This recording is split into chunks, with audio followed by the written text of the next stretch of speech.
from West Virginia Public Broadcasting. Support for the Legislature Today is provided by the following. West Virginia University, online at wvu.edu. AARP West Virginia, your ally for real possibilities in the Mountain State. Online at aarp.org/WV. The West Virginia Higher Education Policy Commission, working to double the degrees produced annually in our state by 2025 through increased opportunities for West Virginians to earn the credentials today's economy demands. The High Technology Foundation, building a stronger West Virginia. Online at wvhtf.org. At the Legislature today, members of the Senate consider two major pieces of legislation. One, to increase the state's tobacco tax. Another, to get rid of concealed carry permits. That chamber, however, has put off taking up changes to an abortion ban until tomorrow. A new report details the steps lawmakers should take in order to balance the state's budget into the future, and a special report tonight on a program in West Virginia's prison system supplying newly trained service dogs to West Virginia veterans and children. Those stories and more coming up on the Legislature Today.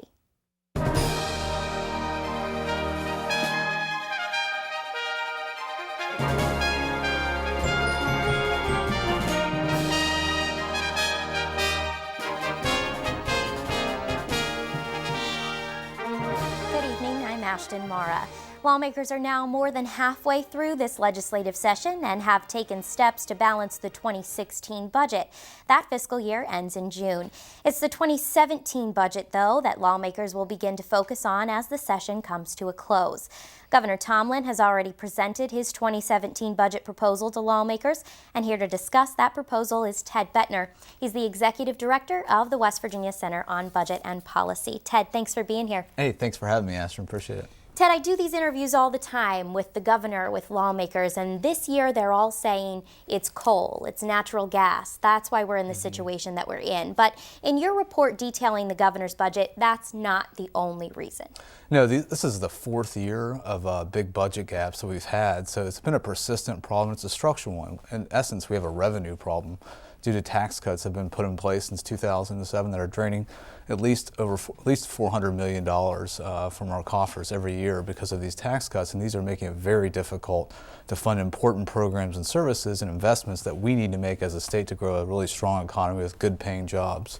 So that budget gap, the 2016 gap, we're talking about $381 million. Lawmakers have already passed a couple supplementals to deal with that. But there were two major sticking points in Governor Tomblin's proposal to close the gap: a tobacco tax increase and a telecommunications tax increase. Yeah, there were both those, and this is on top of a budget gap for this same fiscal year of $195 million that was closed last year, so we're well over $500 million. What the governor has proposed, which is a balanced approach that looks at increasing the tobacco tax to $1.55 and also imposing a sales tax on telecommunication services. So on your cell phone bill, there's no sales tax on that service, and there could be very soon. That's one of the proposals for the 16 and the 17 budget. But unfortunately, one of the bad things about it is the tobacco tax increase isn't enough to really ensure that we have enough revenue in our state to make the important investments that we need. It's also not enough money because it's just a 45-cent increase. It's not going to deter a lot of teenagers and others from smoking and help bring down health costs that are good for all of us. And these are some other things that we need to be looking at in order to make sure that we build a stronger economy here in West Virginia. So as lawmakers progress into this session, they'll work on closing the 2017 budget gap as well, which is even bigger. It's $466 million. Included in that proposal from the governor to close that gap is $77 million in budget cuts to services and to programs. As you all looked through the budget, is there anything that sticks out to you as far as those cuts go? Yeah, I mean, this is the fourth year in a row of drastic cuts to higher education, and there's no way we can build a strong economy in West Virginia. There's no way we can ensure that more kids get to college and have good paying jobs if we keep cutting higher education. Just to give you an idea, since 2008, we've cut higher education by over $100 million. And in this budget, we're going to cut it by another 12. And in the 16 budget, we're cut it over $20 million. These are things that we shouldn't be doing. We rank last in the country in the share of workforce, our workforce that has a post-secondary degree. So this is the last thing we should be doing if we really want to build a strong economy into the future, because it's these investments that we make that are so important. And when you have tax cuts that take these resources away, it makes it very difficult. It's kind of like having a car without the engine. It just won't go unless we have the resources we need to build out, to provide the building blocks for a strong economy in the state. Before I ask you to give us recommendations and to decide what lawmakers should really do, I want to bring up one more point, and that's that the Republican majority has been very critical of President Obama. But in your report, you say the Affordable Care Act, Obamacare as it's commonly known, actually saved the state $15 million despite the Medicaid expansion that Governor Tomblin went through, which put more people on the Medicaid rolls in the state. So then where did we see that savings? Well, the CHIP program, the Children's Health Insurance Program, used to be a part state federal matching program. It was about $8. We put in $2 for every $8. And now that's completely covered by the federal government. The state used to have a high risk pool for insurance. We don't need that anymore. So these are savings. And there's savings all across agencies too, like corrections now. A lot of the people that are in the facilities are now covered by Medicaid when the state paid that before. These are just some of the savings that we're seeing from Medicaid expansion. We should in the future have a much healthier workforce and population. And these are things that aren't counted in the report as well. So with all of the things that we've discussed, where should lawmakers go? What should they do as they look to the 2017 budget? Well, I think they should take a balanced approach. There are some places that we can reduce spending, especially in corrections, and we can make some investments in interventions in juvenile services and reinvest that money in programs we know working instead of locking kids up. And there's things that we can do on the lottery side, like Greyhound breeding, the subsidies that we do. I don't think we need to be spending $20 million a year on that. But we also have a revenue problem, and I think we need to address that. We can expand the sales tax to cover more services. Like when you get your hair cut, you don't pay a sales tax on that. But if you get your lawn cut, if it's a professional service, you'll pay a sales tax on that. That doesn't make much sense. There's also things to make sure that we're all paying our fair share here too, because low and moderate income people in West Virginia actually pay a higher share of their income and taxes than high income people too. So we have a very upside down tax system. There's steps that we can take to reverse that will also give us the resources we need to have a strong economy in the state. When it comes to higher education, obviously lawmakers have made a choice. They've chosen to cut higher ed as compared to other things. Is there anything for them to do except just give them more money? Is there any revenue measures they can put in place to dedicate to higher ed? Absolutely. I mean, some of the ones that we mentioned on our report would be a really good step in that direction to do that. Like I said, I mean, just give you an example, since 2008, tuition has increased by over a third in West Virginia at the public university level, and that's directly related to those cuts we make. So we're just piling more and more debt on students, and when we're asking them to come back here, live in our state, they're having trouble, buying a home, making that money. They're moving back in with their parents. I think these are the last things that we want to do. We want to make West Virginia a good place to live, work, and raise a family, and part of that is to ensure that we have affordable higher education and that we're not low-income people aren't getting shut out of that process and more can go to college. I assume as they work on the budget, you'll be following the process? Yes, I will. Ted, thank you so much for being here tonight. Thanks, Ashton. A bill to help aid the state's budget was on the agenda for senators this afternoon. Proposed by the governor, the bill would increase the state's tobacco tax. It's a measure the Senate's finance chairman says is becoming more and more palatable for his chamber as the state's revenue deficit for the 2017 fiscal year looms. The Senate Finance Committee took up a revenue-increasing bill Tuesday introduced on behalf of Governor Tomblin. The bill would up the state's cigarette tax by 45 cents per pack, as well as increase the tax percentages for other tobacco products. Finance Chair Mike Hall says he realized months ago it was time for lawmakers to begin discussing ways to bring more money into the state's coffers. And whether it's for health or revenue reasons, Hall says members of the legislature seem willing to at least consider the tobacco tax. It's not as broad-based as I would like to see it if we're going to do a revenue measure. There are broader-based taxes possibly that don't just affect one population. but this is the one that's been bandied about around this building for a long time. The governor's bill would implement the tax hike in time to aid the 2016 budget year, which ends in June, but Hall expects the bill to change form as it moves through the committee process. Over in the Senate's Judiciary Committee, members took up a bill that was removed from the agenda Monday. The committee's chair, Charles Trump, said that decision was made to give members more time to consider it. The bill would remove the permitting process to carry a concealed weapon in West Virginia. Before the meeting, Trump said his committee would consider a strike and insert amendment or a new version of the House-approved bill. I think the strike and insert that we're going to lay upon the table today is going to eliminate the tax credit that the House put in the bill. Those tax credits were added for any person who decides to go through the permitting process even after the legal requirement is removed. That may include West Virginians between the ages of 18 and 21, or anyone who wants to carry a concealed weapon in another state that has a license reciprocity agreement with West Virginia. Governor Tomblin vetoed a similar bill last year, but Trump says he expects members of his committee to offer a variety of amendments. One thing Trump is sure the bill will include, though, is stricter penalties for people who unlawfully carry a weapon or commit a crime using a weapon. Obviously, an object of the bill is to make it easier and to quit charging people fees when they're law-abiding citizens. At the same time, the concerns that have been expressed by law enforcement we want to address. And bad people with guns, people who have criminal records are not allowed to have guns, we're going to ramp up penalties for those people if they strap on a weapon. Those increased penalties were not discussed at length in the House as members in that chamber voted on the bill. The Senate's Judiciary Committee considered several amendments to the concealed carry bill this afternoon, but decided to finish their discussion tomorrow morning. The Finance Committee also put off voting on amendments to Governor Tomblin's tobacco tax increase until tomorrow afternoon. We'll bring you those conversations tomorrow on our show.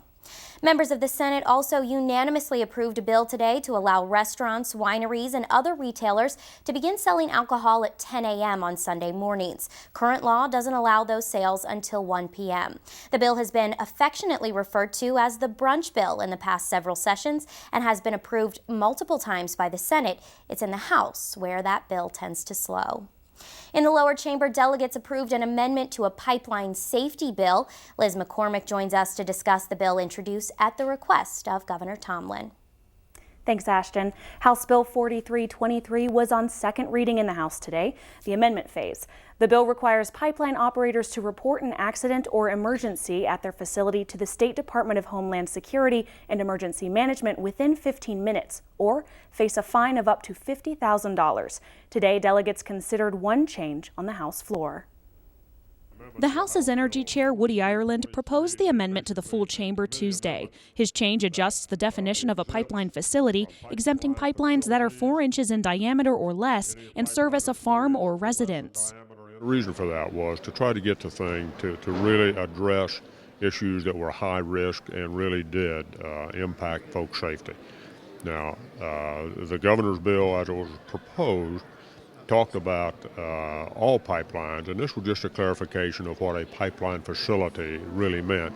Ireland agrees that pipelines serving the oil and gas industry should be held to the reporting requirements, but small pipelines on personal property should not face such steep penalties. The fines for the failure to report an accident within 15 minutes range from $2,500 to $50,000. Ireland's amendment was passed unanimously by members in the House. Some citizens interested in the bill, though, have voiced concerns over the $50,000 penalty, suggesting it's actually too small and pipeline operators will be able to pay off any emergency incident easily. Ireland disagrees. So that's a pretty stiff penalty, and it's consistent with the other penalties that DEP have leveled on other commercial enterprises such as chemical industry and so forth. So $50,000 is pretty stiff, and it's not something that people are going to take lightly. Ireland says the industry is also struggling financially because of the decline in natural gas prices, and the penalty will be more than enough of an incentive to report the incident. House Bill 4323 will be up for a final vote in the chamber tomorrow. Tonight, we continue meeting your lawmakers with this group from Central West Virginia.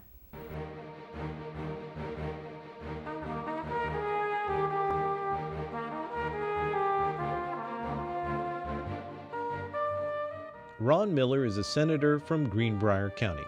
A Democrat, he represents the state's 10th senatorial district, a position he was elected to in 2010. Senator Miller is a Baptist minister who leads 2 churches in the Greenbrier Valley.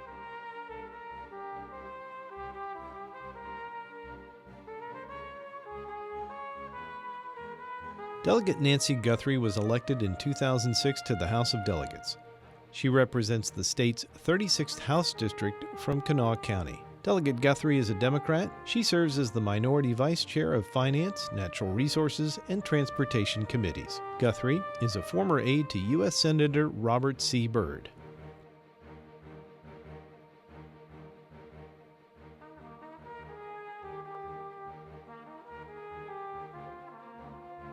Larry Rowe is a Democrat from Kanawha County. He represents the House's 36th District and was elected in 2014. Rowe serves as the Vice Chair of the Small Business and Economic Development Committee. Before his most recent election, Rowe served as a member of the House from 1996 until 2000 and then was elected to the State Senate, serving 1 term from 2000 to 2004.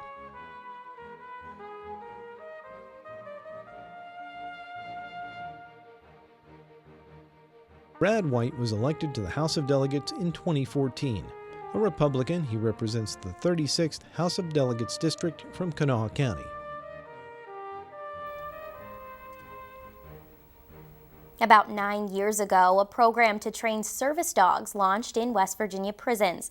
The Department of Corrections says Paws for People is helping the inmate trainers learn patience and compassion. Roxy Todd visited one of West Virginia's correctional centers participating in the program to meet an inmate trainer. These are the dogs, about 15 of them, mostly golden retrievers. This is the state prison at St. Mary's, where the dogs are being trained as service animals. St. Mary's is one of 5 state prisons in West Virginia that trains service dogs as part of a program called Paws for People. The program started in 2007 at the Hazleton Federal Prison, and a couple of years ago it moved to the state prisons. Stefan is an inmate here, and for the last 10 months, he's been working to train an English cream golden retriever named Leo. Since I have had Leo, he has taught me things such as a lot of things about myself, such as myself having anger problems, tolerance problems, because when you're dealing with dogs, you have to have tolerance and be able to control your anger. And if you have them problems and you don't really recognize it, they'll bring it out of you. And either you're gonna get it together or you're just not gonna have them anymore. Stefan is one of 32 inmates who was selected to be part of the Paws for People program at St. Mary's. Patrick Morandi is a warden here. The dog stays with these guys 24 hours a day. These dogs, there's a primary handler and there's a secondary handler, and they're paired up. I'm not real sure on how they get paired up. That is something between the mentor and the program. But when they get paired up, this is their whole job is to watch these dogs 24 hours a day. They bathe them, they care for them, they feed them, they train them, which training is any time that they're with them. But after months of training, today is what's known as the bump, when the dogs will meet their prospective new clients. For the inmates, this means their dog is about to leave the prison. Amanda Anderson works at St. Mary's, and she manages the Paws for People program here. There's a lot of tears. The toughest guy in here cries whenever his dog leaves. I couldn't imagine what they go through. I struggle sometimes, because you do get attached. So, and with them, they're putting everything they have into that dog. But they know it's for a good cause, but it's still hard. Oh yeah, to see the dogs leave, it's always tough seeing them leave because they grew up with you. You played a part in the getting them to where they need to be to go to somebody. And it's horrible seeing them leave. But it's for a good cause. That's what makes it a lot easier to look at. It's for a good cause. And you played a part in making somebody else's life better. That's what makes the feeling worth it. It's a relief.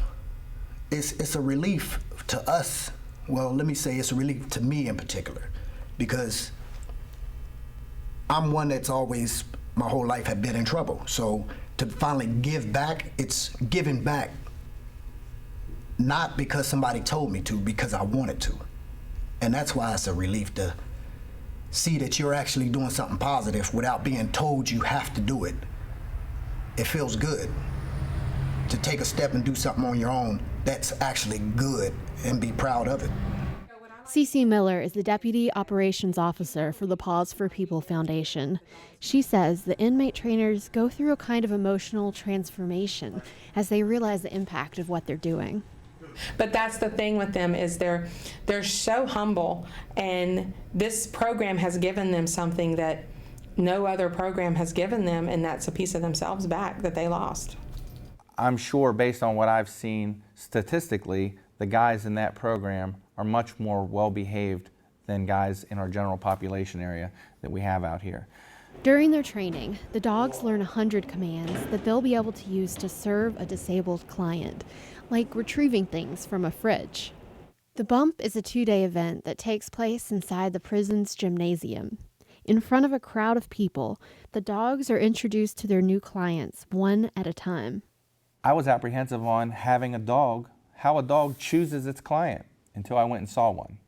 And you know, it is a very emotional time. It's a very trying time for some of the clients to come into a facility. You know, they have anxiety issues anyway coming in here, but they come in and sit and they have a dog, and you'll actually see a dog who may not pay any attention to the client when he walks up to him. And in itself, that's sad. But then you'll see another dog walk through that just wants all the attention from that individual. That dog may have passed on 3 other persons, but the one person, it has this aura effect or whatever. So it's really there. And until you really see the bump process or see what they're doing, I was skeptical. I can't speak for you, but I was skeptical until I saw the big picture. Often, the dog will bump up against someone and nestle against their body when they feel the strong bond with a person. The bump reminds me of an extent of that the client, the dog senses things in them to the nature of whether they want to be there or not. Not so much as they're angry, but so much as what they're going through, in my personal opinion, that they sense that. And if they can't deal with it, they don't want nothing to do with them. And that's beautiful. I asked Stefan, if Leo chooses his new client tomorrow during the 2nd day of the bump, what will it be like to let go? What will help me get over that? I know I'm going to get another dog. But he's still not this dog, but I know I'm going to get another dog. And what's going to help me get over it is knowing that he's going somewhere that he's needed. He's not needed here. I might say I need him, but there's another one coming behind him. He's going where he's needed, where he can do some good for somebody, where he can make somebody else's life better. And he will. He'll make somebody else's life better. Today is Leo's birthday. He is a year old today.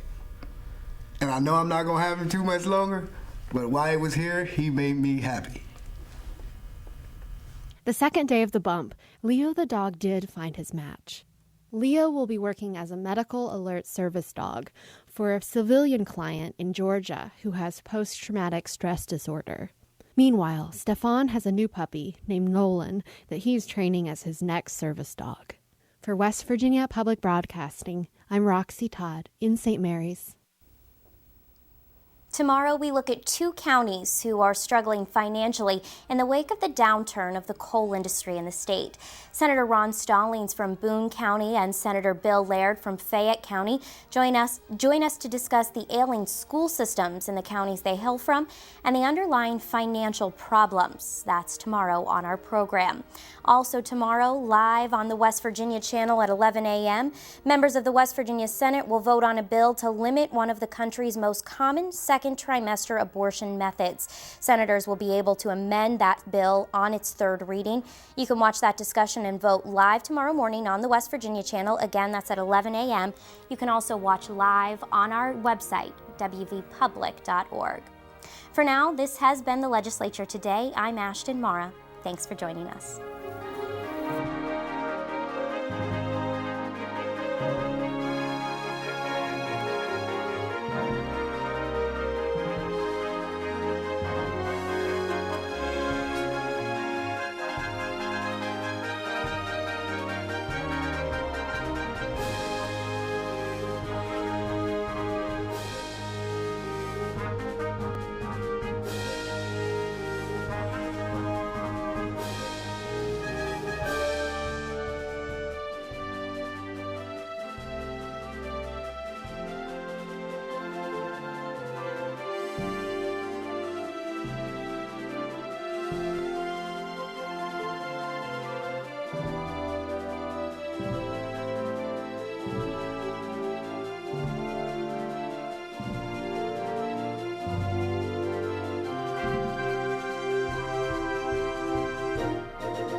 Support for the Legislature Today is provided by the following: West Virginia University, online at wvu.edu. AARP West Virginia, your ally for real possibilities in the Mountain State. Online at aarp.org/WV. The West Virginia Higher Education Policy Commission, working to double the degrees produced annually in our state by 2025. Through increased opportunities for West Virginians to earn the credentials today's economy demands. The High Technology Foundation, building a stronger West Virginia. Online at wvhtf.org.